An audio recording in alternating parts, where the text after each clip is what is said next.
उपदेश कर रहे हैं। यदि हम श्रद्धा विश्वास पूर्वक श्रवण करें, एकाग्रता पूर्वक महत्व बुद्धि रखकर मनन करें और अपने आचरण में उतारें, अपने जीवन में उसे उतारें, धारणा बना लें, तो इसी जन्म में आवागमन चक्र का नाश करके उस महासुख परम पदवी की प्राप्ति हो जाए जहां से फिर लौटना नहीं होता। महासुख ही महासुख है। वाणी की सामर्थ्य नहीं कि उस सुख का परिचय दिया जा सके। जो भी संकेत किया जाता है वो सब बाहरी है, प्रकृतिजन्य है, क्योंकि ना वाणी की सामर्थ्य है, ना मन की सामर्थ्य है, ना बुद्धि की सामर्थ्य है। ये सब प्रकृति के यंत्र हैं जिनसे प्रकाशित हैं, संचालित हैं। उनका एक पूर्ण रूप से वर्णन करने में असमर्थ हैं। जो भी वर्णन किया जाता है वो एक अंश मात्र है। इसीलिए आज तक कोई भी महापुरुष संपूर्णतया प्रभु का वर्णन नहीं कर पाया। गोस्वामी तुलसीदास जी ने कहा कि मच्छर भी आकाश में उड़ता है और गरुण भी। गरुण अपने महावेग से उड़ते हैं, मच्छर अपने वेग से, पर आज तक कोई आकाश का अंत नहीं पाया। ऐसे हे अनंत महिमा, अगाध ज्ञान समुद्र, प्रेम समुद्र प्रभु, अपनी वाणी को पावन करने के लिए हम ये आपके यश का गान करते हैं, पर संपूर्णतया आपकी महिमा गान की ही नहीं जा सकती। भगवान के स्वयं स्वरूप भगवान शेष जी निरंतर 2000 जिह्वा से भगवान का वर्णन करते हुए भी अभी तक ये नहीं कह पाए कि हो गई पूर्ण भगवान की महिमा, क्योंकि अगाध अनंत महिमा है। इस महिमा में उसी भक्त का प्रवेश पाता है हृदय जिसने इमं लोकं तथैवामु मात्मानमुभयायिनम् आत्मानमनुयेच्चेह ये रायः पशवो गृहाः विसृज्य सर्वानन्याश्च मामेवं विश्वतो मुखं भजन्त्यनन्यया भक्त्या तान् मृत्योरतिपारे। नान्यत्र मद्भगवतः प्रधान पुरुषेश्वरात् आत्मनः सर्वभूतानां भयं तीव्रं निवर्तते। श्री भगवान स्वयं वर्णन कर रहे हैं, जो इहलोक और परलोक के समस्त भोगों का मेरे प्रति संन्यास कर देता है, त्याग कर देता है, समर्पण कर। देखो, ये जो परम पद है, दिव्यता है, भागवतिक अध्यात्म योग की पूर्णता है, ये कोई हंसी खेल नहीं है। और उनके लिए हंसी खेल है जो महापुरुषों के वचनों पर चल दिए हैं, क्योंकि जो है ही नहीं उसको त्यागना क्या। पर जिसने माना है कि ये भोग है, सुख सामग्री है, अब उसको त्यागने में बड़ी कठिनता है। ना असतो विद्यते भाव, असत की सत्ता ही नहीं तो फिर त्याग क्या। वो शुद्ध विवेक जागृत होता है तो एक स्वांग मात्र वो करता रहता है, कहीं उसकी आसक्ति नहीं होती, कहीं अपनापन नहीं होता। वो भगवान का महान भक्त जो परम पद का अधिकारी हो चुका है, वो कैसा होता है? बोले इहलोक और परलोक के किसी भी भोग से उसका कोई भी महत्व बुद्धि रखकर संबंध नहीं होता। और अपने शरीर और शरीर के संबंधी धन, पशु, घर, पदार्थ, अन्य जितना भी अहम और ममत्व है, जो भी मैं और मेरा है, वो सब मेरे चरणों में समर्पित करके निश्चिंत हो जाता है।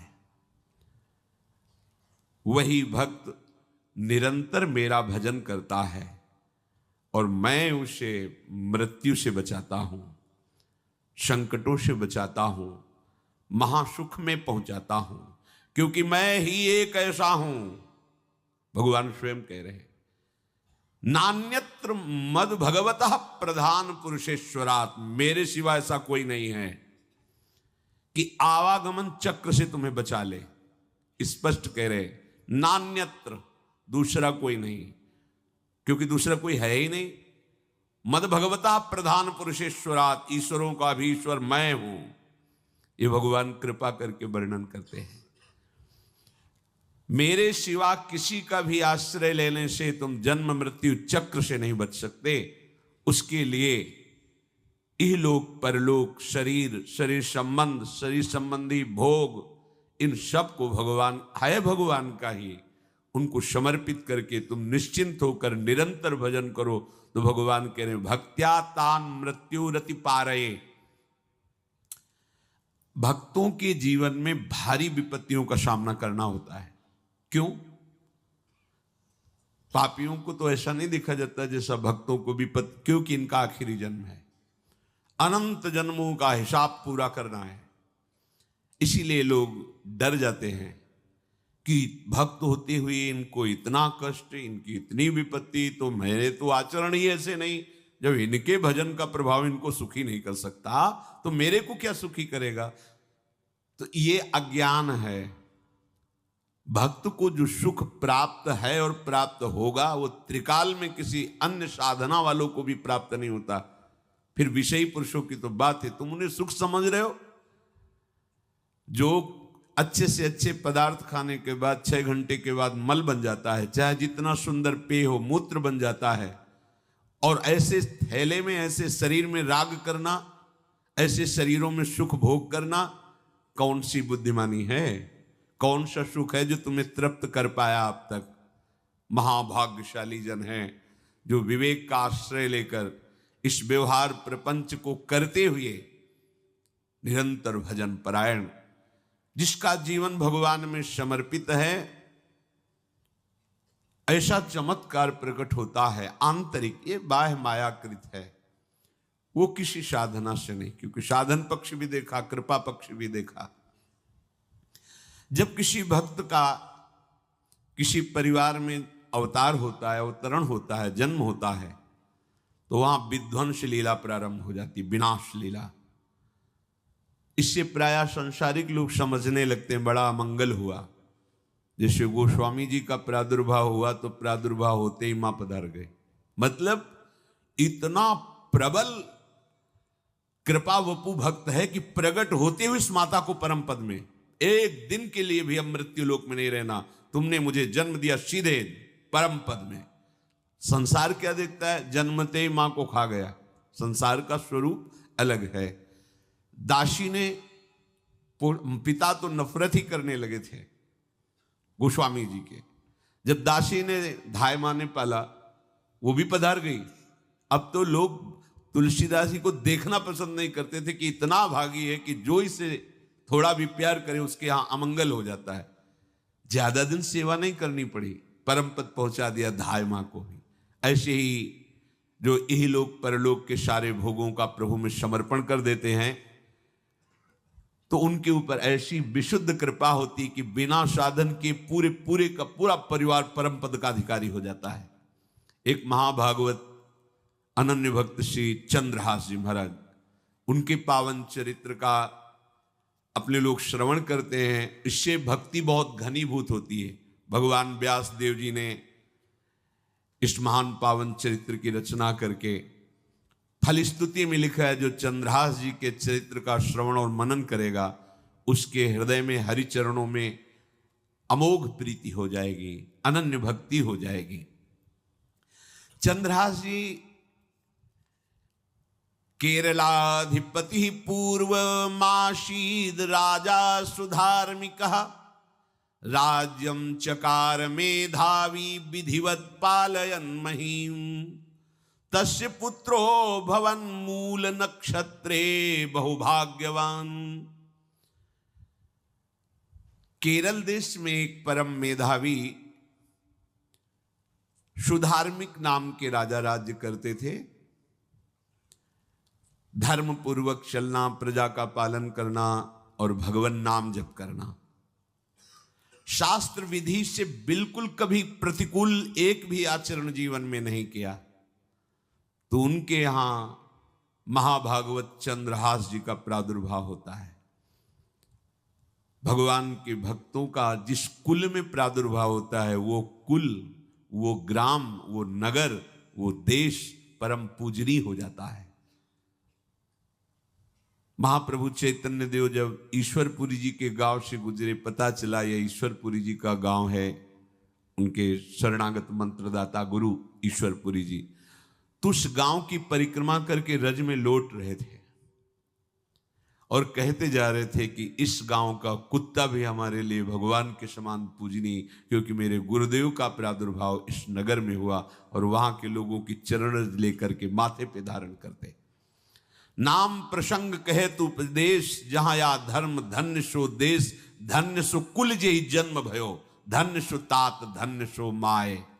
माता पिता कुल परिवार 21 पीढ़ियां तर जाती है यदि भगवान का महाभागवत कोई भक्त पैदा हो जाए। ये महाभाग्यशाली मूल नक्षत्र में प्रकट हुए। लौकिक में अमंगल माना जाता है और भाव में देखो तो मूल कौन है? नक्षत्र भगवान। ऊर्ध्वमूल मधा शाखा मुसत्थम प्राहुरव्ययम, सबके मूल कौन है? श्री भगवान। किस नक्षत्र में पैदा हुए? मूल में, भगवत स्वरूप। और लोक में माना जाता है कि मूलन में पैदा हुआ है लड़का, अमंगल है, कुछ नष्ट ही होगा, संसार बड़ा विचित्र है। और प्रमाण भी दे देते हैं। प्रभु की लीला ऐसी कि उनके रहस्य को ना जानने के कारण प्रमाण भी ऐसे प्रकट हो जाते हैं कि हाँ, अमंगल देखो हुआ ना। इधर बधाई प्रारंभ है कि राजकुमार का प्रादुर्भाव हुआ है। जैसे गोस्वामी जी जन्मते ही श्री मुख से उच्चारण किया राम, अहो भाग्य। बालक रोते हैं, गोस्वामी जी रोए नहीं थे, प्रकट हुए तो बोले राम। चंद्रहास जी प्रकट हुए तो बोले कृष्ण। जैसे बालक रोता है ऐसे उनकी आवाज में निकला कृष्ण कृष्ण। बड़ा आनंद हुआ सुधार्मिक राजा को कि हमारे कोई महाभागवत पधारा है, क्योंकि ये भजन करके पूर्व जन्म में ऐसी भागवती की स्थिति प्राप्त की कि अबोध अवस्था में ही श्रीमुख से कृष्ण नाम निकल रहा है। आनंद उत्सव मनाया जा रहा है। राजा है, राजकुमार प्रकट हुआ, और दूसरी बात वो स्वयं भक्त हैं और भगवान का ऐसा भक्त जो जन्म लेते ही कृष्ण नाम उच्चारण किया। ये आनंद ज्यादा दिन टिका नहीं। रोज बधाइयां हो रही, आनंद उत्सव मनाए जा रहे। शत्रु पक्ष के राजाओं ने मिलकर कहा यही अवसर है, आक्रमण कर दिया जाए और केरलाधिपति का सब पूरा महल घेर करके कोई एक भी न बचने पावे। शत्रु पक्ष के राजाओं ने घेर लिया। हुतो एक नृपता के सुत चंद्रहास भयो, परियों विपत्ति धाई लाई और पुर है। राजा को दीवान ताके रही घर आन बाल, आपने समान संग खेले रस ढुर है। भयो ब्रह्म भोज कोई ऐसोई संयोग बन्यो, आए वे कुमार जहां विप्रन को सुर है। बोली उठे सबे तेरी सुता को जो पति है, हुओ चाहे जान सुन गयो लाज घुर है। आसपास से राजा और सैनिकों ने घेर लिया। अब वो असावधान थे, आनंद में पुत्र हुआ है, बधाइयां, कोई संभावना ही नहीं थी। गुप्त रूप से शत्रु पक्ष के राजाओं ने आक्रमण करके घेर लिया। अब राजाओं की कई सेनाएं और इनकी असावधानी पूर्वक आनंदमयी वृत्ति में कोई पहले से पता हो तो तैयारी करते, तत्काल आक्रमण को रोकने का प्रयास किया पर असफल रहे। इनके सैनिक भी मारे गए, राजा भी मारे गए, राजमहल को घेर लिया गया, कोई भी एक भी बच के न जाने पावे। तो राजमाता जिनसे चंद्रहास जी का प्रादुर्भाव हुआ था, उन्होंने धाय मां को कहा कि मेरे पुत्र को बचाने में तुम समर्थ हो, मेरे तो प्राण नहीं बचेंगे, अगर ये लोग नहीं मारते तो मैं अपने पति के शव के साथ सती हो जाऊंगी। पहले ऐसी धार्मिक निष्ठा माताओं बहनों में होती थी कि धाय मां ने विचार किया कैसे बचा सकती हूं, आसपास तो सब सैनिक घेरे हुए हैं। तत्काल उसने विचार किया कि अगर हम इनको राजकुमार की तरह ले जाती है तो हमें भी मारा जाएगा और इनको भी मारा जाएगा। देखो कितनी विपत्ति जन्म लेते हैं। कोई प्रश्न कर सकता है कि महाभागवत जिनके घर में प्रकट हो तो वहां धन वैभव सुख संपत्ति बढ़नी चाहिए, यहां तो जन्म से ही जैसे वहां माता पधार, ये क्या है? तो श्री भगवान स्वयं कह रहे हैं, यस्य तुष्टो ह्रहम पार्थ वित्तम तस्य हराम्यहम करोमि बंधु विच्छेदम सच कष्टेन जीवति। हे अर्जुन, मैं जिस पर बहुत प्रसन्न होता हूं, आप अपने ऊपर भगवान को बहुत प्रसन्न करना चाहते हैं, बहुत प्रसन्न करने में ये है, देख लो, कह रहे जिस पर मैं बहुत प्रसन्न होता हूं सबसे पहले उसका ऐश्वर्य नष्ट करता हूं। फिर क्या करता हूं? फिर बंधु बांधवों का, फिर क्या करता हूं? असाध्य रोग उसके शरीर में। बोले महाराज जी तुम प्रसन्न हुए हो कि पूरे के पूरे नाराज हो गए हो? बोले यही मेरी प्रसन्नता है। क्या? माया का नाश। अब एकमात्र भरोसा केवल भगवान का, दूसरा कोई नहीं। ये सबको पसंद नहीं आएगा, सब तो उस भगवान की भक्ति चाहते हैं कि अगरबत्ती धूप बत्ती तन मन धन सब तेरा स्वामी, क्या लागे मेरा, पर अंदर से कह रहे सब तन मन धन सब मेरा, क्या लागे तेरा। ऐसे तो चलेगी भक्ति। लेकिन कई बार सत्संग में पीछे धाम में कहा था कि भगवान को रिझाकर लोक मांगोगे तो चैन से रह लोगे, और अगर उनसे प्यार करने की बात मन में ठानी कि बस मुझे केवल आपकी आंखों में आंखों को मिला करके जीवन व्यतीत करना है, मुझे और कुछ नहीं चाहिए, तो फिर लाडले आपको दुशरिहा का कोई आश्रय रहने नहीं देंगे। ध्यान रखना, जितने दुशरिहा होंगे तो ये बर्दाश्त हो तो कदम आगे बढ़ावे, बहुत प्रसन्न हो जाओ ठाकुर हम पे, तो कह रहे यस्य तुष्टो ह्रहम पार्थ वित्तम तस्य हराम्यहम करोमि बंधु विच्छेदम सच कष्टेन जीवति। जितनी श्वासें रहेंगी भयंकर कष्ट मैं उसको व्यतीत करने के लिए दूंगा। ये दंड नहीं है, ये पुरस्कार है। अनंत जन्मों का हिसाब बराबर करके कहीं इसकी वृत्ति मेरे से हट न जाए, ऐसे घेरे में डाल के अखंड चिंतन करवा के सजयति जयति जग उच्चरे। जाको करत श्याम सहाई प्रथम वर्णो कृपा क्रम हो विषय मूल गवाई। कुल कुटुंब बल वित्त हीनो दीन के दुखदाई। आपने को करजु लीनो आप ही अपनाई। कह रहे हैं अब मैं वर्णन करता हूं श्याम सुंदर जिस पर कृपा करते हैं उस पर कैसा बर्ताव करते हैं। बोले सबसे पहले उसके विषय भोगों का नाश कर देते हैं, फिर दूसरी कृपा कोई परिवार का, कोई मित्र, कोई रिश्ते नातेदार उसकी तरफ देखेगा भी नहीं।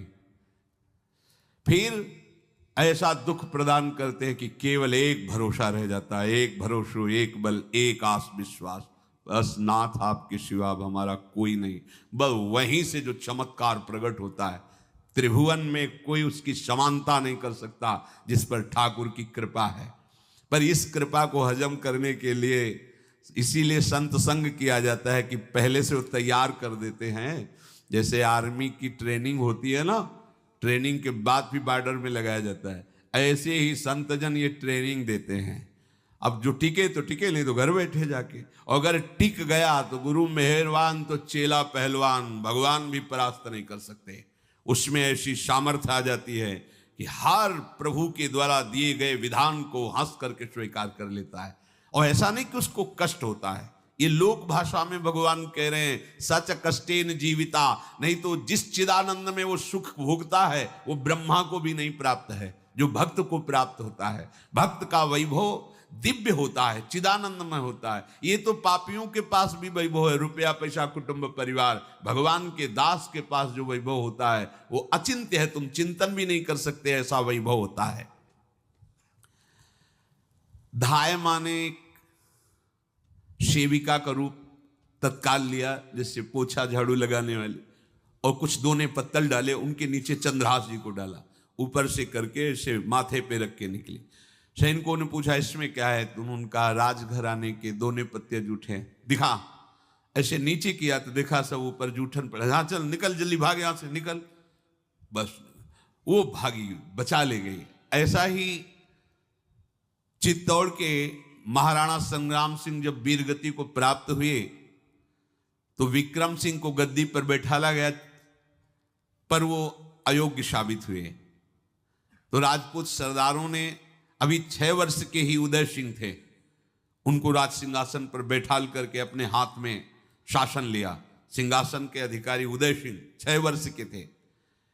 सुरक्षा में दासी पुत्र बनवीर को सौंपा। बनवीर का दिमाग बदल गया कि 6 वर्ष का इसको काट देते हैं, हम राजा बन जाते हैं। वो पिशाच की तरह महल में घुसा और जितना भी राणा परिवार था सबको उसने काट दिया।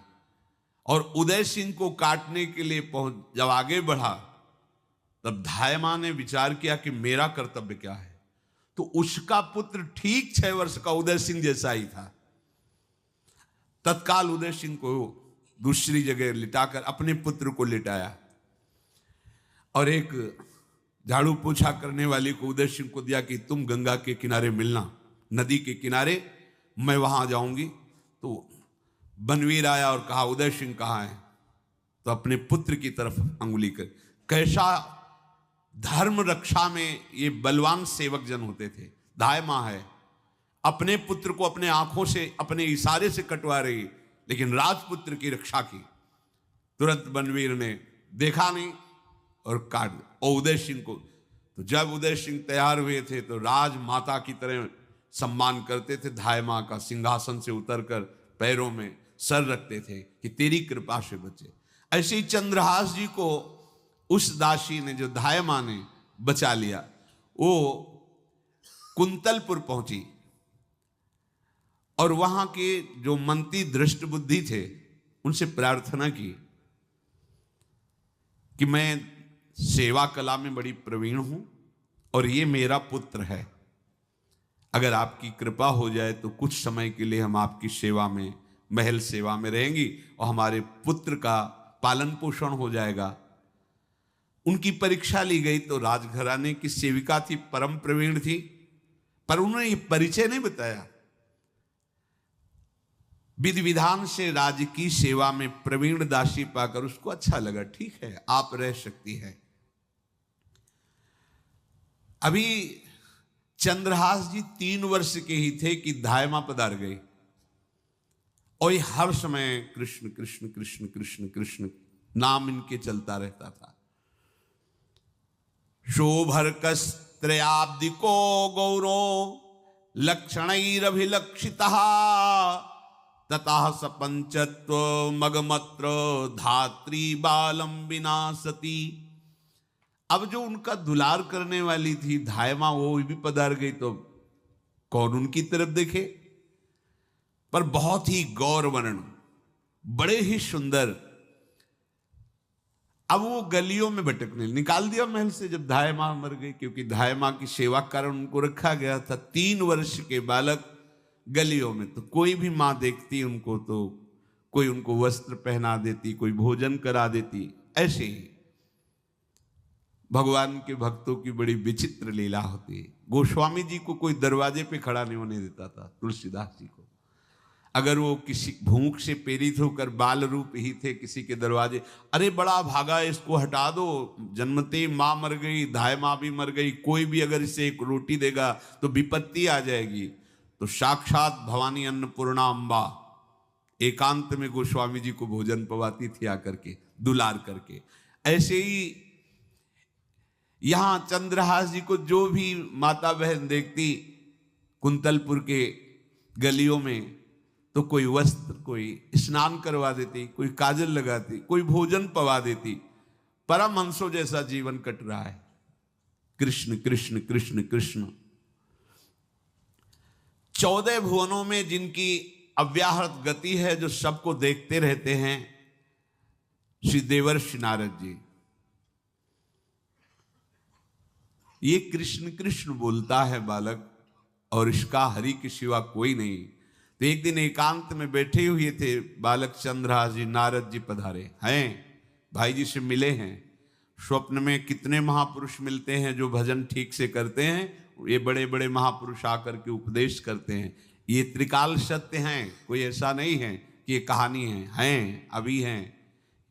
जहां आप भगवत चिंतन करेंगे तो आपको परिचय बड़े बड़े महापुरुषों का मिलने लगेगा। नारद जी आए तो देखा आंख बंद की हुई चंद्रहास जी कृष्ण कृष्ण कृष्ण कृष्ण कृष्ण ऐसा उच्चारण कर रहे।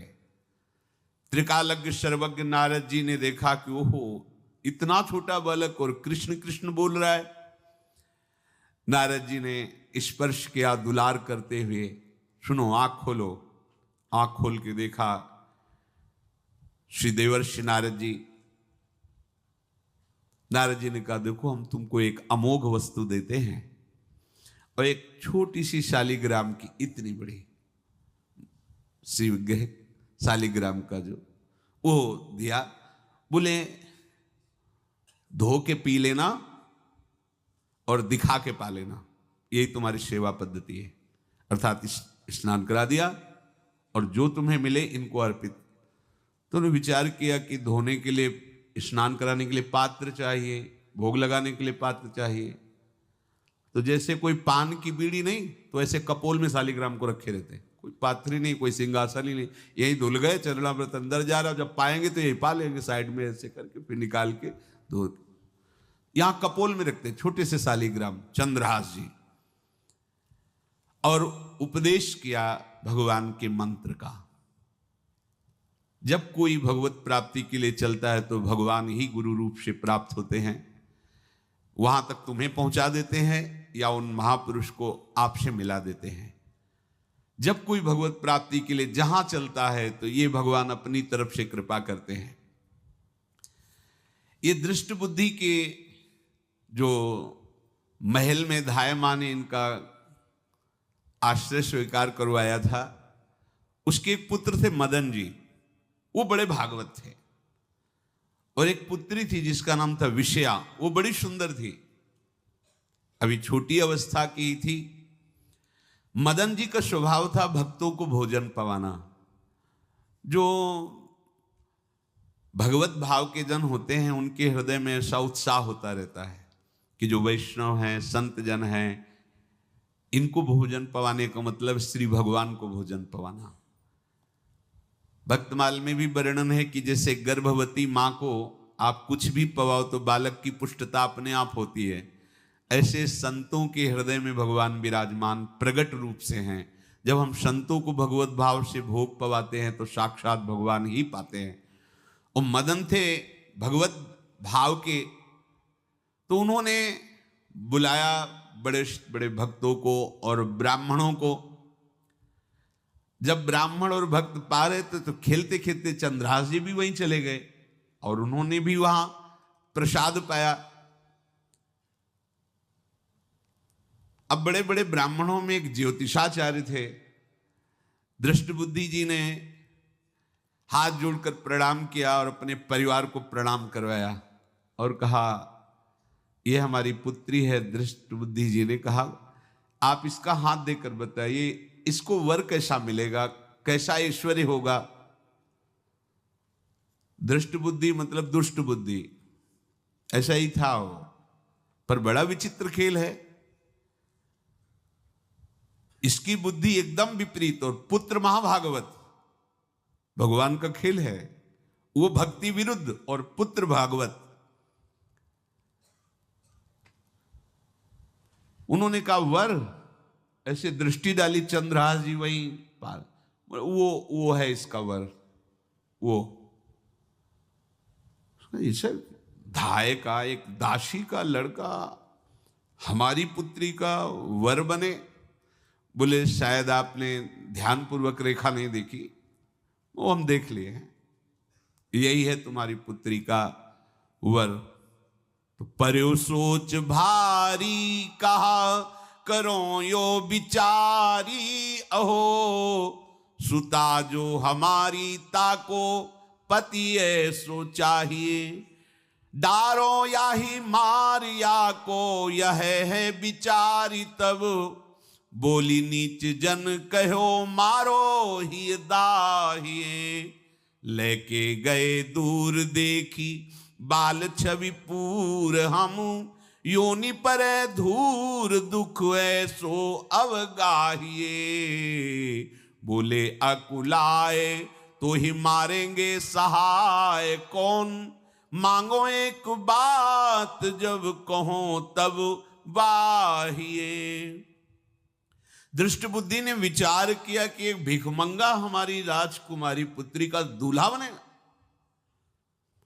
पंडित जी को तो दक्षिणा दी, विदा किया और सैनिकों से कहा घर से निकलने न पावे बालक, क्योंकि ज्योतिष पक्की, ज्योतिष शास्त्र सत्य है पर उसका सम्यक ज्ञान होना चाहिए।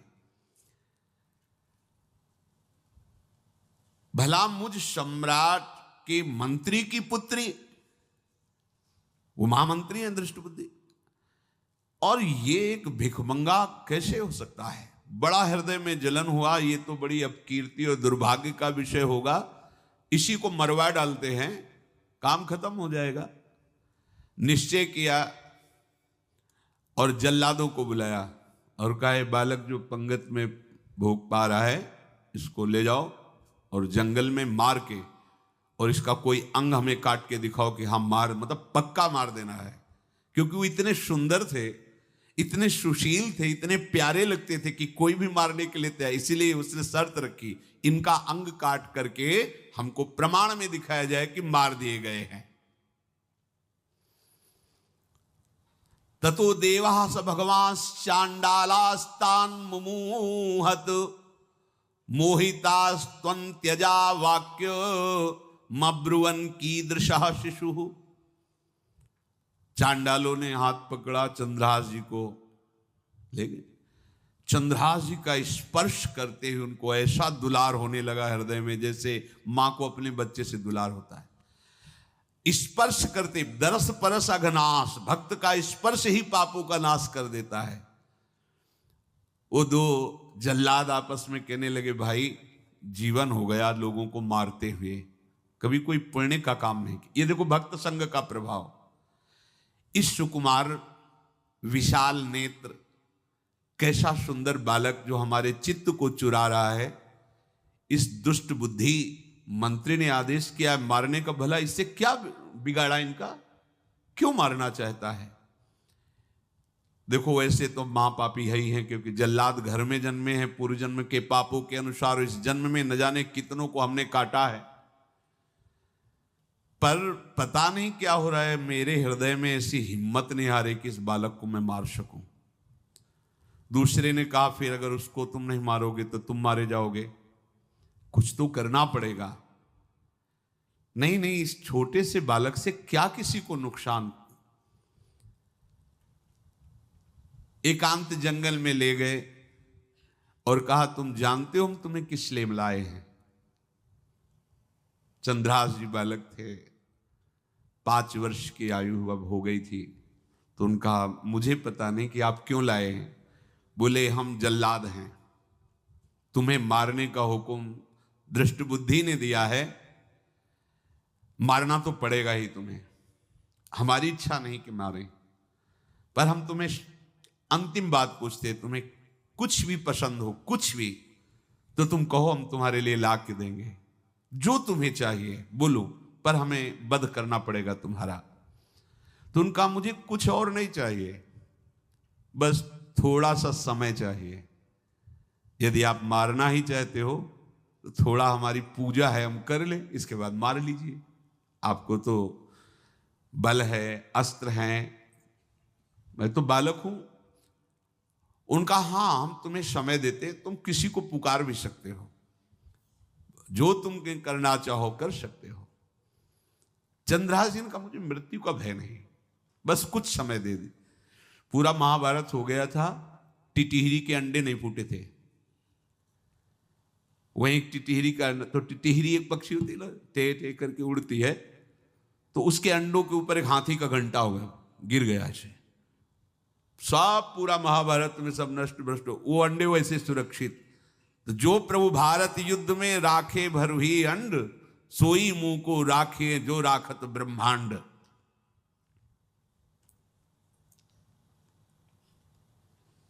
मैं तो अनाथ हूं, श्री कृष्ण के सिवा कोई मेरा है नहीं, मैं किसको पुकारूं? मेरा आश्रय तो एकमात्र वही प्रभु हैं।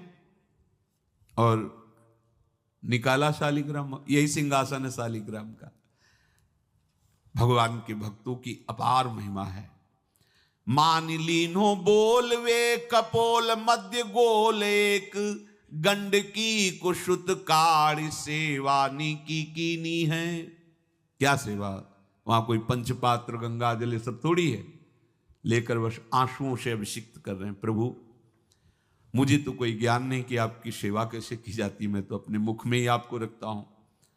अब मेरे जीवन का अंत होने जा रहा है, बस मैं यही प्रार्थना करता हूं कि मैं आपके ही समीप पहुंचूं, आपका ही स्मरण करूं, आपसे कभी विलग न हूं, एक भी वृत्ति आपसे कभी विलग न जाए।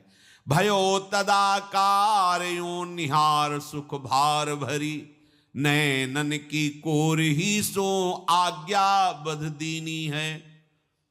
श्याम सुंदर मुरली मनोहर ललित त्रिभंगी ध्यान करते हुए आंख खोली और इशारा किया, काट दो मुझे।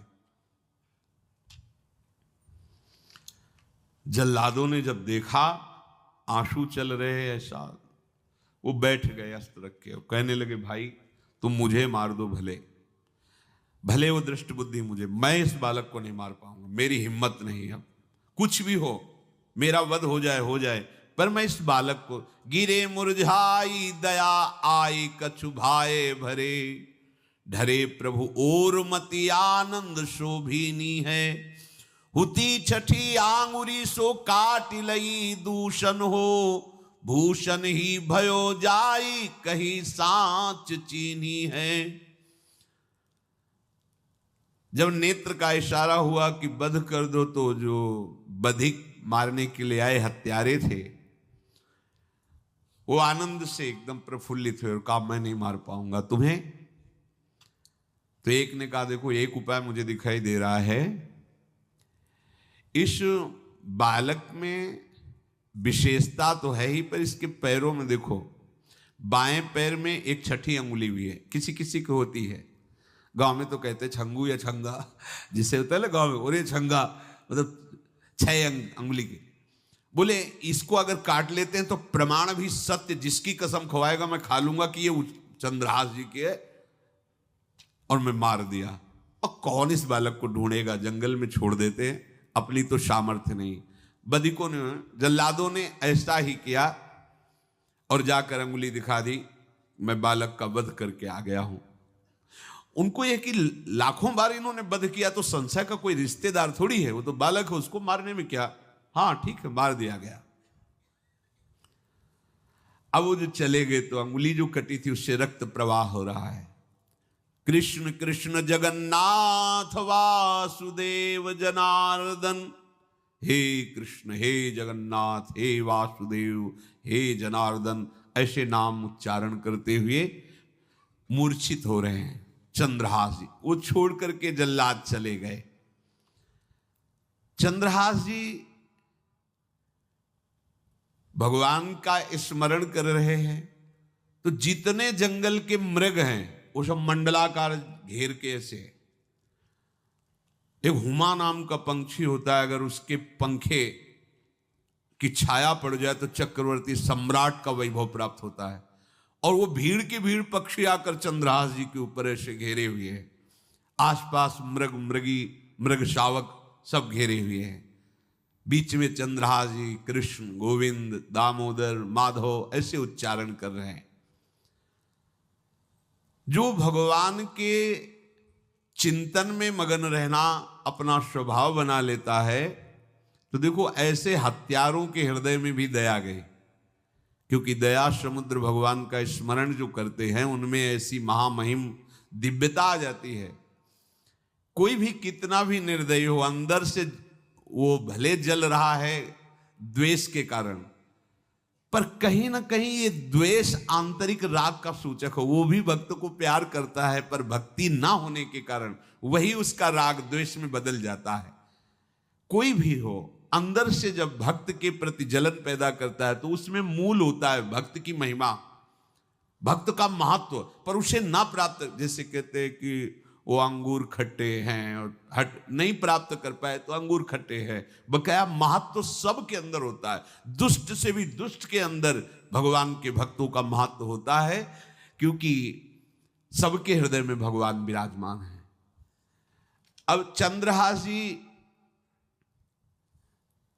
भगवत स्मरण करते हुए पक्षियों के और मृग आदि के बीच में हैं। उधर भगवान का एक विधान तैयार होता है, वह देश भूमि में रहत लघु भूप और सुख सवै एक सुत चाह भारी है। कुंतलपुर के ही अधीन एक चंदनवती नाम की राज्य नगरी थी। वहां के राजा थे, उनके पुत्र नहीं हो रहा था, तो उन्होंने बहुत से दान पुण्य यज्ञ आदि किए। गृहस्थी धर्म में पुत्र ना होना एक बहुत अमंगल सूचक होता है। पितरों को पिंडदान करना, तृप्ति करना और गृहस्थ परंपरा को आगे बढ़ाना, पुत्र ऐसा।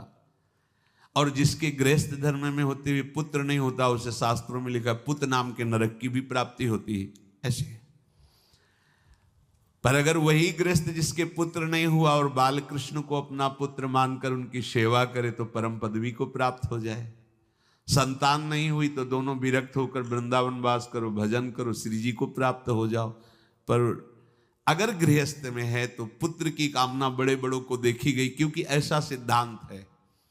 जब दशरथ जी महाराज चक्रवर्ती सम्राट, जब उनकी भी बहुत अवस्था हो गई, पुत्र नहीं हुआ तो व्याकुल हो गए और वशिष्ठ जी के चरणों में जाके बैठे कि सब कुछ है, पुत्र ना होने के कारण हमारा हृदय व्याकुल रहता है। उन्होंने श्रृंगी ऋषि को बुलाकर पुत्रष्टि यज्ञ करवाई, जिससे भगवान 4 रूपों में प्रकट हुए, राम लक्ष्मण भरत शत्रुघ्न। तो कुंतलपुर सम्राट पद, चंदनवती राज्य राजा, जैसे प्रदेश, और दिल्ली में बैठे हुए जो प्रधानमंत्री राष्ट्रपति वो बादशाह, जो दिल्ली का अधिकार वो बादशाह, और ऐसे छोटे छोटे जो राज्य हैं उनको राजा। तो ये चंदनवती के राजा कर दिया करते थे, प्रत्येक राजा को कर देना होता था, बादशाह को। इनके पुत्र था नहीं और कर देने के लिए कुंतलपुर ही जा रहे थे, तो रास्ते में देखा कि बहुत से मृग और पंछी ये घेरे हुए क्या है, तो एक कौतूहल सा कि क्या है बीच में, आसपास मंडलाकार मृग, फिर वो विहंग पक्षी। निकष्यो विपिन आनि देखी आही मोद मानी, कीनी खग छा घिरी मृगी पाति सारी है। दौरी के निशंक लियो पाय निधि रंक जियो, कियो मन भयो सो बधायो श्रीहु वारी है। को दिन बीते नृप भय चित चीते दियो, राज को तिलक भाव भक्ति विस्तारी है। जो भगवान के आश्रित है, भगवान कैसी व्यवस्था करते हैं। वो चंदनावती के राजा दौड़ करके कौतूहलवश, क्या है यहां, मृगी पंक्तियों के बीच में पक्षी, हुमा नाम का बड़ा पवित्र पक्षी हिमालय आदि में पाया जाता है।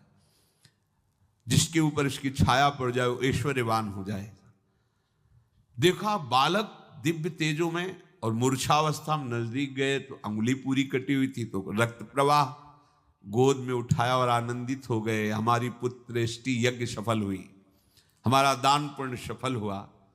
ऐसा हमें सुंदर बालक मिला। चंद्रहास जी को लेकर के घर आए और हृदय में भगवान का बार बार कृपा प्रसाद मना रहे हैं, मुझे भगवान ने पुत्र दिया। चंद्रहास जी को लेकर आए, आनंद मंगल बधाइयां बजने लगी, बहुत सी संपत्ति न्यौछावर कर दी। 5 वर्ष के चंद्रहास जी हैं। पूछा बेटा तुम्हारे माता पिता कौन है? तो कहा श्री कृष्ण। परिवार में कौन है? श्री कृष्ण। मतलब तुम्हारा कोई नहीं है? नहीं है, श्री कृष्ण। समझ गए कि भगवान ही हमें कृपा करके ऐसे महाभागवत पुत्र को दिया। और है कौन? वास्तविक कोई नहीं श्री कृष्ण के सिवा।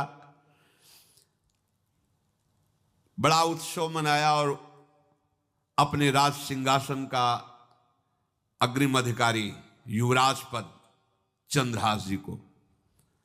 अब तो पूरे राज्य में आनंद की वर्षा हो रही।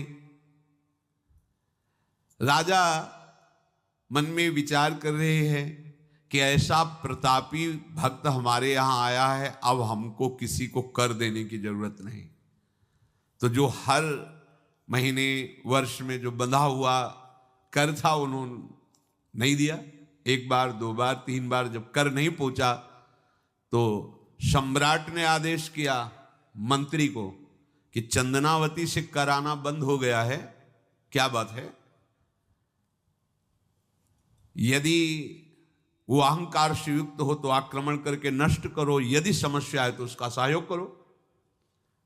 बादशाह के आदेश से वहां दृष्ट बुद्धि पहुंचे तो युवराज पद पर चंद्रहास जी विराज, जिनको मारने के लिए जल्लादों के हाथ में दे दिया था। पूरे पूर्वासी ऐसा प्रभाव चंद्रहास जी का है कि सब कृष्ण भजन करते हैं, सब आनंद में मगन रहते हैं।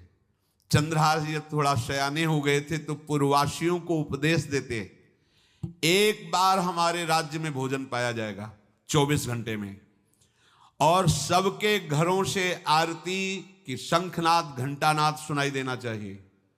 सबके यहां शाम के रोज नाम कीर्तन और भगवत कथा होनी चाहिए, क्योंकि आयुष्यम चपलम तादृक जल बुद्बुद सन्निभम चिंतयध्वम जनामूढ़ा माधवम वर्षम सुस्थिरम। भाइयों, ये आयु बड़ी चंचल है, कब शरीर छूट जाए पता नहीं, पानी का बुलबुला कब फूट जाए कोई पता नहीं। इसलिए माधव श्री कृष्ण का नाम कीर्तन, उनकी आरती पूजा, उनका ध्यान और 1 टाइम भोजन पूरे नगर में। अब सोचो कितना भक्ति का प्रभाव होता है। पूरा नगर में हर घर में आरती पूजा कीर्तन। तो रहे जाके देश सो नरेश कछु पावे नाही, बाह बल जोर दियो सचिव पठाई के, आयो घर जान कियो अति सन्मान सो, बिछान लियो वह बाल मारो छल छाई के, दई लिखी चिट्ठी जाओ मेरे सुत हाथ दीजे, कीजे वही बात जाको आयो ले लिखाई के, गए पुर पास बाग सेवा मति पाग करी, भरी दृग नींद ने कुछ सोयो सुख पाई के। चक्रवर्ती सम्राट के लक्षण स्वाभाविक चंद्रहास जी में प्रकट होते थे। अब दृष्ट बुद्धि जब वहां गया, देखा युवराज पद पर, पहचाना कि वही बालक है, ये तो चंद्रहास है, क्योंकि काफी समय तो महल में ही रहे थे धाय मां के साथ और अच्छे से पहचान थी। अब उन्होंने विचार किया कि ये तो बहुत अनिष्ट हो गया, हमने तो मारना निश्चित किया था और जल्लादों ने इसको छोड़ दिया और अब तो ये राजा का राजकुमार बन गया। तो राजा से कहा कि पहली बात, युवराज पद पर बैठालने के पहले तुम्हें सम्राट को सूचना देनी चाहिए थी। दूसरी बात, अभी तक तुमने कर नहीं दिया। जानते हो कि अगर सम्राट का भाव बदल गया तो एक क्षण में तुम्हारे राज्य को नष्ट कर दिया जाएगा। तो राजा ने हाथ जोड़कर चंद्रावती के राजा ने कहा, महाराज आप ही अब हमारी रक्षा कर सकते हो। तो उसकी दृष्टि चंद्रहास पर थी, इसको मरवाना है, क्योंकि पंडित ने बताया था यही पति बनेगा। अरे तो अब तो आनंदित होना चाहिए कि अब तो राजा बनेगा, अब तो बढ़िया है। लेकिन चंद्रहास जी को यदि आप सम्राट के पास भेज देते हैं और सम्राट निश्चित प्रसन्न हो जाएंगे चंद्रहास को देख के, तो वो तुम्हारे इस अपराध को क्षमा कर देंगे। युवराज पद दे दिया और भेंट नहीं दी, कर नहीं दिया महीनों से, तो ऐसा करो चंद्रहास जी को भेज दो। राजा ने स्वीकार कर लिया। और पहले लोग बिल्कुल धर्म से चलते थे, कहीं भी अधर्म का लेश नहीं। एक चिट्ठी लिखी दृष्ट बुद्धि ने और चंद्रहास जी से कहा खोल के पढ़ना नहीं, मेरे पुत्र मदन को देना जाके, और मदन तुम्हें फिर आगे का कार्य सम्राट से मिलाना, माफी करवा देना, ये सब करवा देगा। पर ये चिट्ठी तुम रास्ते में खोल के नहीं देखना। और वैसे भी किसी का पत्र खोल के देखने का धर्म नहीं कहता। अगर कोई पत्र दे तो ये नहीं कि इसमें क्या लिखा है, नहीं, या तो हिम्मत नहीं है, इतनी धैर्य नहीं है तो मत लो। अगर धैर्य है तो हाथ में लेकर जहां तक पहुंचाना वहां तक पहुंचा दो, नहीं तो वो कार्य ही मत लो। ये अधर्म है कि आप बीच में उसको खोलकर पढ़े। पहले लोग बहुत धर्मात्मा होते थे, एक एक बात धर्मयुक्त होती थी। चंद्रहास जी को चिट्ठी दी, चंद्रहास जी ने पत्र को अपनी पाग में खोस लिया और कुंतलपुर के लिए चले। अब इनका किशोर अवस्था में प्रवेश हो चुका था। एक सुंदर कुंतलपुर के बाहर ही रमणीय बगीचा था, वृक्ष बहुत सुंदर सुंदर, पुष्प वाटिका भी, बड़ा मनोरम लगा। घोड़ा बांध दिया वृक्ष में, और पहले सरोवर का बड़ा निर्मल जल होता, जल पिया, हाथ मुंह धोया, थोड़ी देर भगवान का ध्यान करते रहे वृक्ष के नीचे, और फिर लेट गए तो नींद आ गई। भगवान बड़े कृपालु हैं। जो भगवद आश्रित होता है त्रिभुवन में कोई उसका अमंगल नहीं कर सकता। अपनी सहेलियों के साथ दृष्ट बुद्धि की वही राजकुमारी जिसके साथ इनका ज्योतिषाचार्य ने कहा था यही पति होगा, वो अपनी बहुत सी समान वयस्क अवस्था की जो किशोरियां थी उनके साथ वो, और ये राजवाटिका थी, इसमें घूमने के लिए आई। तो घोड़ा देखा तो उसने कहा यहां किसी का घोड़ा कैसे आ सकता है, हमें लगता है कोई यात्री इसमें प्रवेश कर गया, उसको पता नहीं होगा कि राजवाटिका है। खेलत सहेलिन मो आई वाही बाग मांझ, करी अनुराग भई न्यारी देखी रीझी है। पाग मदि पाती छवि माती झुकी खेच लई, बाची खोल लिख्यो विष दैन पिता खीजी है। विषयाशु नाम अभिराम दृग व्यंजन सो, विषया बनाई मन भाई रस भींजी है। आई मिली आलिन में लालन को ध्यान हिए, पिए मद मानो गृह आई तब धीजी है। वो अपने सहेलियों के साथ घूमते हुए उसी वृक्ष के नीचे पहुंची जा चंद्रहास नौ किशोर अवस्था, और जो भगवान का भजन करते हैं उनमें एक विशेष आकर्षण होता है जो साधारण आदमियों में नहीं होता। वो कैसा भी रूप हो उससे मतलब आकर्षण होता है, ऐसा लगता है इनके समीप बैठे रहे, इनको देखते रहे, इनकी बातें सुनते रहे, उनमें भगवत आकर्षण होता है। आंख मुंदी हुई शोर है, देखते ही पूर्व विधान के अनुसार उसका चित्त लुट गया। इतना सुंदर नौ किशोर अवस्था, आसपास देखा तो सखियां खेलने में लगी थी। पाग में एक चिट्ठी सी दिखाई दी तो झुक करके चुपचाप ऐसे नौ किशोर अवस्था में चंचलता भी होती है, चिट्ठी खोल करके देखा तो वैसे ही रूप माधुरी में आसक्त हो गई थी, पूर्व संस्कार से आकर्षण भी हुआ। इसने संस्कृत में लिखा था, विस्मस्मयी प्रदातव्यम त्वया मदन शत्रुवे, कार्या कार्यम न दृष्टव्यम कर्तव्यम खलु में प्रियम। मदन पुत्र, उनके नाम था मदन।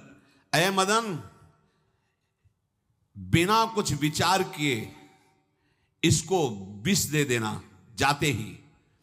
क्या उचित है क्या अनुचित ये तुम्हें नहीं सोचना, मेरा प्रिय करना, मेरे आदेश का पालन, जाते ही से विष दे देना।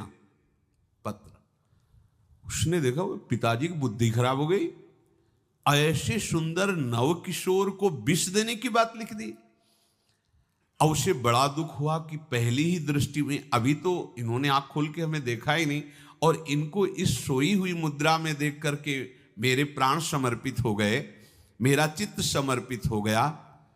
चलो, जब मेरी सखियों के नाम पुकारे जाते, हेमलता, शशिकला आदि, तो मुझे चुभता था कि मेरा नाम पिताजी ने विषया क्यों रखा है। आज सार्थक हो गया, मेरा नाम सार्थक हो गया। काजल लगाई हुई थी, एक सीख से ऐसे काजल लिया, और एक संस्कृत में आ बनता है ऐसा, ऐसे, बस ऐसे कर दो तो विषया हो गया। अब उसका अर्थ बदल गया, हे मदन, उचित अनुचित का विचार छोड़कर जाते ही इसे विषया प्रदान कर दो, ये मेरा प्रिय कार्य होगा। विषया पुत्री भगवान है, जैसी हो भवतव्यता तैसी बने सहाय, आप ना आवे आप परताई तहां ले जाए। तो ओ पत्र वही खोस दिया, और ये सुख हुआ कि तो जाएंगे भाई के पास ही ना, तो घर में ही तो जाएंगे, वहां इनकी इस प्रसन्न मुद्रा में बातचीत करते हुए मैं इनको देखूंगी। ये भगवान का विधान होता है। भगवान श्री राम जब पुष्प वाटिका में पुष्प चयन कर रहे हैं, तो श्री विदेह राजनंदनी जानकी जी की नूपुरों की ध्वनि कान में पड़ी, सावधान हो गए। लक्ष्मण जी से कहते, लक्ष्मण, आज तक मेरे मन में ऐसा नहीं हुआ, ये नूपुर और कंकन की ध्वनि मेरे मन में व्याकुलता पैदा कर रही है, और रघुवंशियों का स्वभाव ऐसा नहीं है। ये किसकी हो सकती है नूपुर ध्वनि? तो बोले, भैया ये तो जनक जी का निज महल की वाटिका है, इसमें तो राज परिवार के सिवा किसी का प्रवेश ही नहीं होता। ऐसे ही बात कर रहे थे कि सामने से श्री विदेह राजनंदनी किशोरी जी जानकी जी, भगवान के पसीना आ गया माथे में ऐसा सुंदर स्वरूप।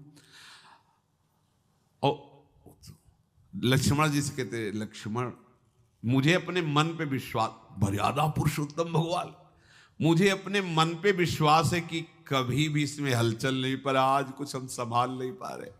ये विधान होता है ना, जानकी जी को देख, तो ये भगवान का विधान होता है जो ऐसा पवित्र भाव वाले। अब चंद्रहास जी, ये सब कुछ पता नहीं, भगवत ध्यान में वो निद्रा में, तो उठ्यो चंद्रहास जी पास लिख्यो ल्यायो आयो, देखी मन भायो गाढ़े गरे सो लगायो है, दई कर पाती बात लिखी मो सुहाती, बोली विप्र घरी एक मांझ ब्याह उभरायो है, करी ऐसी रीति डारे बड़े नृप जीती, श्री देत गई बीत चाव पार पे न पायो है, आयो पिता नीच सुनि घूमी आई मीच मानो, बानो लखी दूल्हा को सूल सरसायो। चंद्रहास जी उठे और पूछते हुए मंत्री के घर पहुंचे, और मदन ने जो ही कि चंदनावती से पिताजी ने इनको भेजा है, ये वहां के राजकुमार हैं, हृदय से लगाया। चंद्रहास जी ने कहा, आपके पिता ने पत्र दिया है। उन्होंने पत्र पढ़ा, विषमस्मयी विषयास्मयी, विषय तुरंत बिना विचार किए ब्याह कर दो, दे दो, क्योंकि लिखा है प्रदातव्यम त्वया मदन, अभी इसी क्षण जहां ये पत्र मिले, उनका जो आ गया, सुबह शीघ्र शुभम शीघ्र, बुलाओ पंडित को। पंडित ने कहा, भगवान की कृपा से अगला मुहूर्त है, बिल्कुल ये ब्याह का पक्का मुहूर्त है। अब तो राजघराने तत्काल व्यवस्था हुई, और वो तो पहले ही मोहित हो चुकी थी देख के विषया जी। तत्काल दुल्हन रूप उनको सजाया गया, इनको दूल्हा रूप सजाया गया, पंडित शुरू कर दिए, गणानंतो गणपति को, ब्याह हो गया। अब जब ब्याह यहां खूब धूमधाम से हो गया तो दृष्ट बुद्धि ने सोचा कि काम हो गया होगा, विष दे दिया हो गया, मर, अब हम जाके संभाल लेंगे, क्योंकि राजकुमार है, कैसे विष दिया, कौन दिया, तो इस बात को हम संभाल लेंगे। जब वहां घर आए तो पूरे नगर में सजावट हुई थी। बोले भैया सजावट का है कि? बोले महाराज आपके ही आदेश से तो है, आपने दूल्हा भेजा था। वो दूल्हा भेजा तो ब्याह किसने कब कहा ऐसा? बोले वो तो मदन के पास चिट्ठी रखी है। अब वो घर गए, मदन को बोला, बोले तुम्हारी बुद्धि मारी गई क्या? हमने पत्र में लिखा था। दिखा दिया, लिखा था हमने, विष, इसमें विषया कैसे लिख गया? काजल से ऐसे, और पहले स्याही काजल की ही होती थी, तो ऐसे भगवान सब कुछ बना देते हैं। उनका पिताश्री एक भी अक्षर आपकी आज्ञा को उल्लंघन, आपने लिखा था बिना विचार किए उचित अनुचित का हमारी आज्ञा का पालन किया जाए, विषया प्रदातव्यम मदन, मेरा नाम लेके आपने संबोधन करके ये देखो ये लिखा हुआ है, इसमें हमारी त्रुटि क्या है? देखा तो चंद्रहास जी दूल्हा और सुंदर, अब उसका हृदय आग ले। अब तो मान जाना चाहिए, बिटिया का वरण हो गया भाई, ब्याह हो गया, अब तो गुस्सा छोड़ देनी चाहिए। पर दुष्ट बुद्धि, नाम ही रखा था धृष्ट बुद्धि, उसने कहा चाहे बिटिया विधवा रहे पर तुम्हें जिंदा नहीं रहने देंगे। ये दुष्ट बुद्धि होती है। देखो कैसे कैसे ऐसे ही होते हैं कुछ लोग, ऐसे ही होते हैं, हमारी इज्जत, फिर जेल काटता है पूरा परिवार, मार डालेंगे तुम्हें जिंदा नहीं रखेंगे, ऐसे दुष्ट बुद्धि का स्वभाव होता है। अब भाव जब बिगड़ जाता है तो फिर पकड़ में नहीं आती बात, यही समझ जाना चाहिए था। चरणों में प्रणाम करके कि अब तो तुम हमारे बेटे के समान हो, ये भी राज्य तुम्हारा, वो भी आनंद लो, अब बड़ा सुख का कार्य। लेकिन जब नकारात्मक सोच आ जाती है तो बुद्धि कंट्रोल में नहीं रहती, वो फिर उद्दंडता करने, उसका निश्चय गलत होता है। बैठ्यु ले कांत सुत करी कहा भ्रांत, यह कहो सो नितांत कर पाती ले दिखाई है, बाँच आँच लागी मैं तो बड़ोई अभागी, ए पे मारो मति पागी, बेटी राणु सुहाई। बेटिया भले विधवा हो जाए पर इसको हम मरवा देंगे। बोल नीच जाति बात कही तुम जाओ मठ आवे, यहाँ को मारी डारो मोही भाई है, चंद्रहास जू सौभाग्यो देवी पूजी आओ आप, मेरी कुल पूज सदारी चली आई है। नजदीक गया और कहा कि बहुत कृपा हुई, आप हमारे दामाद बने, पर हमारे यहाँ की एक रीति है, हमारे नगर के बाहर जो देवी हैं उसमें लड़की का वर अकेले पूजा करने जाता है, आपको हमारी कुल की रीति का निर्वाह करना होगा, आपको जाना ही होगा। कोई समस्या नहीं, हमारे लिए तो हर देवी देवता भगवत स्वरूप है, आपके लिए हम पूजने चले जाएंगे, पूजन की थाल तैयार करो। और उधर कई बलवान सैनिकों को भेजा, देवी पूजने जो आ रहा है तत्काल उसे काट देना, किसी भी तरह बचना नहीं चाहिए, नहीं तुम सब मारे जाओगे। जो आदेश देवी मंदिर में सैनिकों को लगा दिया, जो आवे तत्काल मार देना, क्योंकि अब भेज ही रहे ना, तो नाम नहीं लिया, कहा जो आवे तत्काल मार देना, मेरा आदेश अगर बचा तो मैं तुम्हें मार दूंगा। उन राज सैनिकों ने जो बधिक स्वभाव के थे पहले से वहां लग गए। अब चलो ई करन पूजा देशपति राजा कही, मेरे सुत नाही राजवाही को ले दीजिए, सचिव सुवन सोजू कहो तुम लाओ जाओ, पाओ नहीं फेर समय अब काम कीजिए। बड़ा विचित्र भगवान का खेल है। वहां के चक्रवर्ती सम्राट जो थे बड़े बड़े विद्वान और ऋषियों से बातचीत कर रहे थे, उनका महाराज अब आपका राज सिंहासन पर बैठना राज्य के लिए अमंगल होगा, ऐसा समय आ रहा है। इस समय यदि चंद्रहास जी को सम्राट पद पर बैठा दिया जाएगा तो आगे अकाल नहीं पड़ेगा और बड़ा मंगल होता चला जाएगा। ये मुहूर्त आपका राज सिंहासन पर से हटने का है, तो उनका प्रजा का मंगल हो और देश का मंगल हो, इसलिए हम बिल्कुल। मदन वहीं बैठे हुए थे, सचिव ने कहा तुरंत जाओ और जो तुम्हारे बहनोई बने हुए हैं चंद्रहास जी को लाओ। तो भागे। तो जो और सैनिक, राज सैनिक थे, पूछा किधर जा रहे हो? बोले वो अपने भाई चंद्रहास जी। बोले वो तो देवी पूजा के लिए गए। तो घर न जाके वो सीधे आगे बढ़े, तो जा ही रहे थे थाल सजा कर देवी। बोले सुनो, इसी समय मुहूर्त है, आपको देवी पूजा हम कर लेंगे जाके, या हम थाल लेके वहां बैठे रहेंगे, पहले सम्राट पद का वो अभिषेक करो, फिर देवी पूजा हो जाएगी। ये तो घर की बात है, और देवी पूजा मैं करके आ रहा हूं, वो देवी पूजा के लिए और वो सम्राट पद के लिए, बीच से ही। दौरे सुख पाई जाई मगही में लियो जाए, दियो सो पठाई नृप रंग माही भीजिए। अब जो सम्राट थे तो बहुत आनंदित हो गए, क्योंकि भगवान का भक्त, तेजस्वी और बलवान शूरवीर योद्धा जो सम्राट पद पर बैठेगा तो अकाल नहीं पड़ेगा, सुख की सब प्रजा को वृत्ति प्राप्त होगी। बड़े आनंदित होकर इनका सम्राट पद पर अभिषेक हो रहा है। और दृष्ट बुद्धि के पुत्र जो मदन संतों और भक्तों का आदर करते थे, वो देवी पूजा, और वहां पहले उसने बोल रखा था जो आवे तो देवी अपमान ते न डरो, सम्मान करो, जात मारी डार्यो या सो भाष्यो भूप लीजिए। चंद्रहास जी का सम्राट पद पर अभिषेक और मदन जी का देवी मंदिर में प्रवेश, और सैनिकों ने काट के फेंक दिया मदन को। ये जो पे कृपा रघुपति कृपाल की, बैर और की कहा सरे, होई न बाको।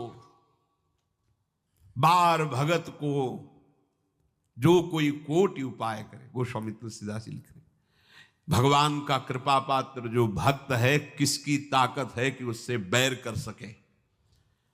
चाहे कोई त्रिभुवन में हो, भक्त का बाल बांका नहीं कर सकता, चाहे करोड़ों करोड़ों उपाय कर ले। और तके नीच जो मीच साधु की, सो पामर ते मीच मरे। वेद विदित प्रहलाद कथा सुनि, को न भगति पथ पाम धरे। अगर तुम जिस भाव से साधु को नीचा दिखाना चाहोगे, वही भाव तुम्हारा सर्वनाश कर देगा। वैसे ही देखो सर्वनाश हुआ ना, एक ही पुत्र, और इसके आदेश से वह उल्टा खेल हो गया, पुत्र की ही हत्या हो गई, और चंद्रहास जी को सम्राट पद पर अभिषेक किया जा रहा है। अब दृष्ट बुद्धि ने बड़ी प्रसन्नता अंदर है कि वो तो मार दिया गया होगा। सैनिक आए और बोले महाराज आपके पुत्र का वध हो गया है। पुत्र का वध कैसे? बोले आपने कहा था जो आए उसे मार देना, तो आपका पुत्र ही थाल लेकर पूजन। वो तो चंद्रहास, बोले उनका तो अभिषेक हो गया सम्राट पद पे, ये कैसे हो गया? अब अंदर भारी दुख उनके हृदय में। उन्होंने बताया कि तुम्हारे पुत्र को तो हम लोगों ने ही काट डाला आपके आदेश के अनुसार, आपने कहा था जो जाए उससे काट। अब तो छाती पीट पीट के, माथा फोड़ फोड़ के खूब रो रहा है। किसी का कोई भी बस नहीं चल सकता भगवान के भक्त के ऊपर। तंत्र मंत्र दुनिया का जितना भी सामर्थ्य है, ये भक्ति को ऐसे खिलवाड़ नहीं है।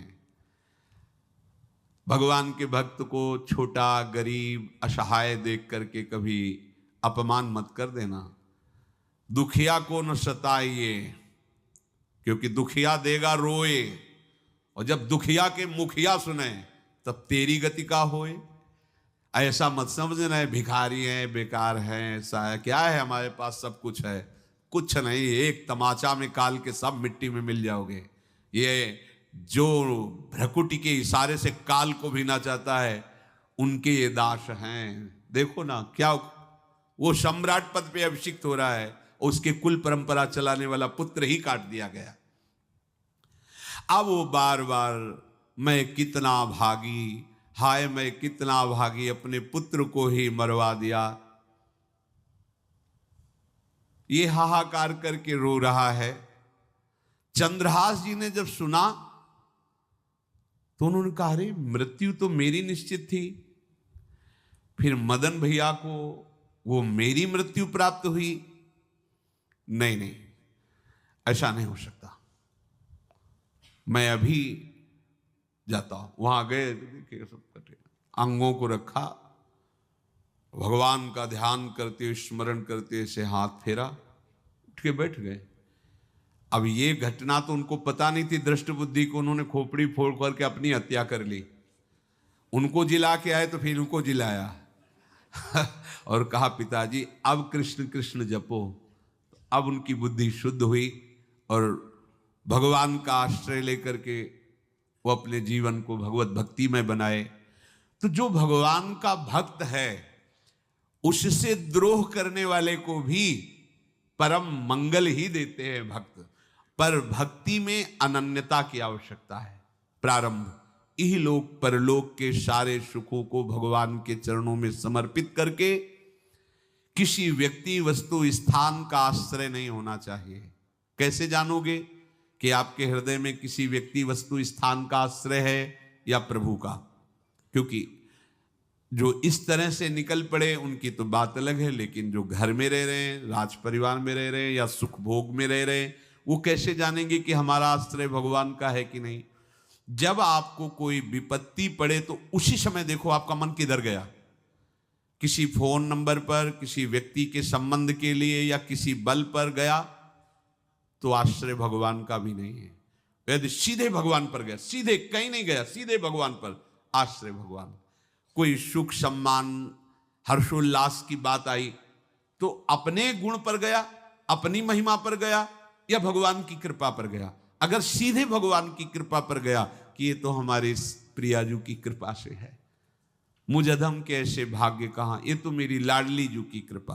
कोई विपत्ति आई, कोई परेशानी की बात नहीं, लाडली जो है ना, बस बड़े से बड़े सुख में और बड़े से बड़े दुख में, दोनों में हमारी चित्त की वृत्ति आराध्य देव की तरफ जा रही है, तो जान लो आपका भगवद आश्रय। और भगवद आश्रय है तो ये ऐसी चमत्कारमयी वृत्ति है कि इससे बड़ा कोई साधन नहीं। प्रायः इसका परिचय नहीं प्राप्त हो पाता। मदाश्रया एक दिन बोले भी थे, बहुत अमृत में शब्द है, ये बड़ी कृपा, पढ़ सब जाएंगे, पर मदाश्रया की स्थिति ये केवल कृपा पात्र को ही प्राप्त होती है। बिल्कुल महाप्रभु इसी का संकेत कर रहे हैं। दूरादपास स्वजनान सुखमर्थ कोटिम, सर्वेषु शब्द है, सर्वेषु साधन वरेषु चिरम निराशा। तो अब क्या हुआ? केवल गोरे चरणारविंद का आश्रय। तो बोले वर्षंत में वो सहजाद्भुत, सहज शब्द है, साधन शब्द नहीं। साधन के लिए तो कहा सर्वेषु साधन वरेश, जो श्रेष्ठ श्रेष्ठ सब साधन है उनका आश्रय नहीं। आश्रय किसका? भोरी गोरी किशोरी के चरणारविंद का, राधा नाम का आश्रय। तो क्या होगा? बोले इतने मात्र से ही वर्षंत में उस सहजाद्भुत सौख्य धाराम श्री राधिका चरण रेणु महम स्मरामी। इसी से प्रियाजू की प्रेम वर्षा आपके हृदय में हो जाएगी। हमें केवल आश्रय पर ध्यान देना है। आश्रय यदि हम प्रभु को भूल गए तो आश्रय कैसा? यदि हम किसी की तरफ ऐसी वृत्ति रखी कि ये कभी काम आएगा तो आश्रय कैसा? बस ध्यान रखना है, अगर आप आश्रित हैं तो परम पद आपकी जेब में है, मान लो। बहुत गूढ़ दोहा है ये हरिराम व्यास जी का। काहू के बल भजन को, काहू के आचार, व्यास भरोसे कुंवर के सोवत पाओ। भरोसो दृढ़ इन चरणन केरो। बस दृढ़ता पूर्वक हमारी महारानी जी के चरणों का आश्रय, और जिभ्या से राधा राधा राधा कुछ दुर्लभ नहीं। देख लेना आप, कुछ दुर्लभ नहीं, सच्ची मान लीजिए। अंतर और बाहर से निहाल कर देंगे श्री जी। यही परलोक, हम नहीं कह रहे, हमारे आचार्य कह रहे, यही परलोक, यही परलोक।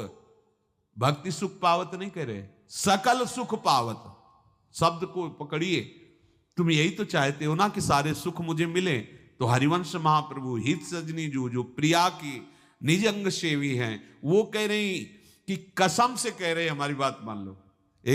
कसम से सब कब बोला जाता है? जब लगता है पता नहीं है विश्वास करे कि ना करे, तभी नहीं कहा। मेरी शौ का मतलब जानते हो?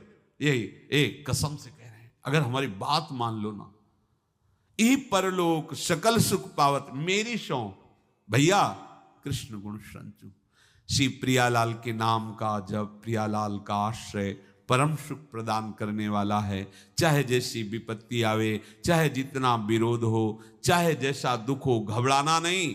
ये दुख विपत्ति ही हमारे प्रभु का साक्षात्कार कराने के लिए भेजी गई है। पक्का मानना, ये विपत्ति दुख आ रहा है मानो प्रभु आने वाले हैं। जैसे अरुणोदय होता है तो पता चलता सूर्य उदय होने वाला है, ऐसे जिस भक्त के जीवन में दुख विपत्तियां घेरने लगे तो जान लेना भगवत साक्षात्कार होने वाला है। प्रायः बड़े बड़े महाभागवतों के जीवन में जब भगवत साक्षात्कार का समय आया तब देखो, प्रताप राय जी का चरित्र सुनाया था एक बार कि उनको छल से लोगों ने फंसाकर जेल भेज दिया। जेल में वो इस बात से दुखी थे कि ठाकुर सेवा करने को नहीं मिल रही, मेरे ठाकुर जी ऐसे भूखे। तो वो प्रभु से रो के कह रहे थे कि प्रभु मुझे ये सब अपमान और ये जितना बंधन मिला इसका दुख नहीं, हमें दुख इस बात का है कि आपकी सेवा नहीं। उसी समय प्रियालाल जेल में ही उनको साक्षात्कार। तो ये विपत्ति, ये अपमान, ये दुख हमारा साथी है जो हमें प्रभु से मिलाएगा। हमें घबराना नहीं है, उबना नहीं है, एकमात्र भगवदाश्रय और भगवत चिंतन। श्री राधा वल्लभ लाल की।